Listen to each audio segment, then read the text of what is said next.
Now imagine what had caused these Jews to be this emboldened. Acts 15:1 and 2. And certain men which came down from Judah taught the brethren and said, unless you are circumcised after the custom of Moses, you cannot be saved.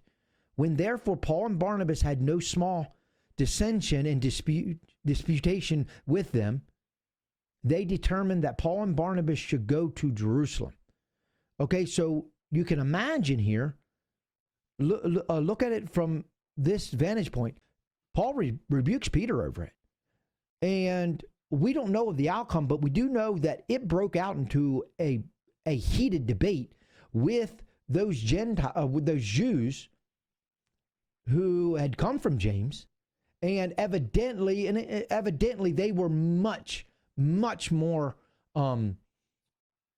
vehement on this matter than what Peter was, because immediately Luke doesn't even address Peter in this scenario. He addresses Paul and Barnabas getting into this heated debate with those Jews who had just convinced Peter to withdraw, to begin segregation again. Now imagine what had caused these Jews to be this emboldened. And that's because of what they saw took place in the north in Paul's churches. And they were totally convinced that Paul was all but a heretic. Now, Paul dealt with some of these sentiments throughout his whole ministry.